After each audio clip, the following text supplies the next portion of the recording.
na-record na insidente kaugnay sa filing ng Certificate of Candidacy o COC ang Police Regional Office o PRO6 mula Oktubre 1 hanggang Oktubre 7. Sa panayam ng K5 News FM Iloilo kay PRO6 spokesperson Lieutenant Colonel Arnel Solis, ipinahayag nito na generally peaceful ang sitwasyon sa mga filing area sa buong rehiyon. Dagdag pa, patuloy ang monitoring sa sitwasyon sa iba't ibang lugar sa Western Visayas, ngunit ayon kay Solis, masyado pang maaga sa pag-identify ng areas of concern para sa eleksyon. Inaasahan naman Oktubre 8 ang huling filing period na dadagsain ang mga filing areas at may iilang food parade at isasagawang caravan ang iba't ibang partido sa Western Visayas.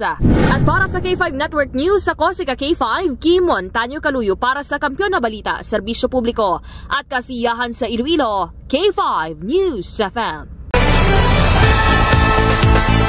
Ang ining balita ang ginadulong sa inyo sang DTX Coffee Mix. Himo sa natural nga sangkap pareho sa amarkuso, chia seeds, sugared cane extract powder. DTX Coffee Mix. Nakakapi ka na, naka-detox ka pa. DTX Coffee Mix. Mabakal sa mga butika.